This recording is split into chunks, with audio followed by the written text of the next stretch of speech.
তো গাইস কি আর বলবো, ও আমি তো রোজই খালি বলি কি আর বলবো, আজকে অনেক কিছু বলবো। সেটা হচ্ছে কি, বাইরে বেরোলে মানুষকে চেনা যায়, মানুষকে বোঝা যায়। সবাই সমান নয়, কিছু মানুষ আছে খারাপ, কিছু মানুষ আছে খুবই ভালো।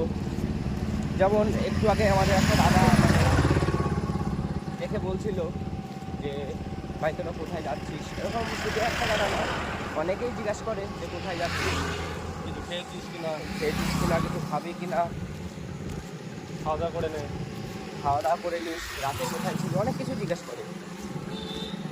তো কোনোদিনও মানে এত সকালে উঠে হাঁটিনি তো, তাই জানি না যে সকালের আবহাওয়াটা কেমন।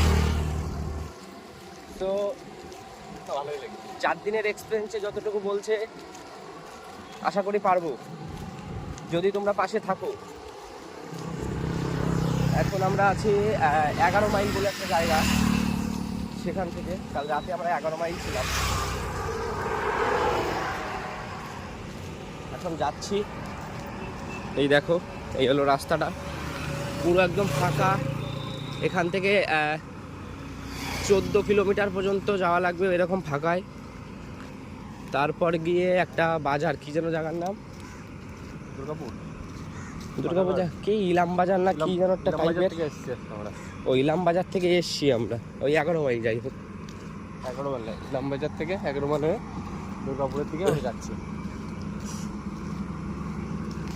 তো গাইস চলো, হর হর মহাদেব, জয় শ্রী কেদার। জয় শ্রী কেদার।